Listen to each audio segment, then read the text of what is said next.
From the UN perspective, how do you see the urgency and the desire coming from what many call the global south, mainly developing countries and emerging economies, trying to seek a bigger voice in global governance? It's a very important question.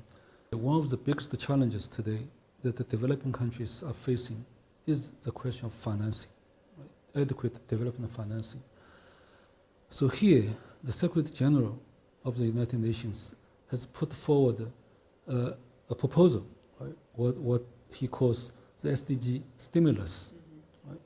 That tries to actually focus on the question of financing through a number of concrete actions that can be taken.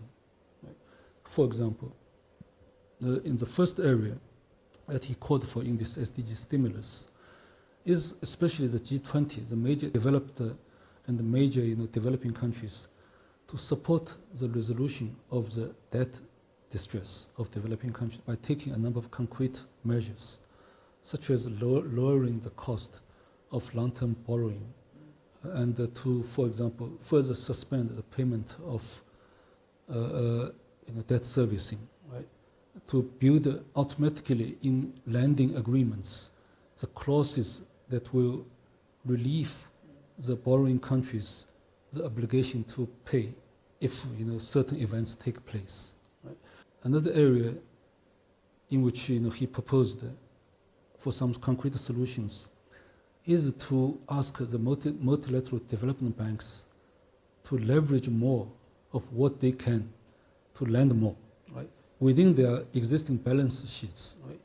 And he calls for the multilateral development banks to increase their lending from $100 billion a year to $500 billion a year.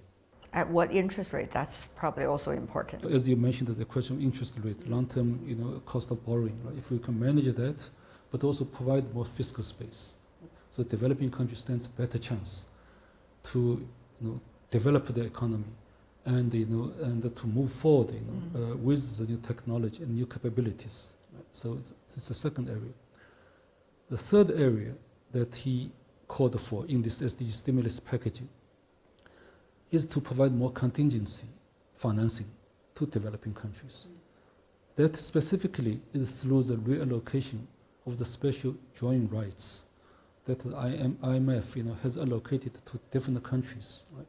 But to redirect those SDRs that are not used in particular by the developed countries through development banks to lend, right? So that you create more fiscal space for developing countries when they really need this financing at this time. Right?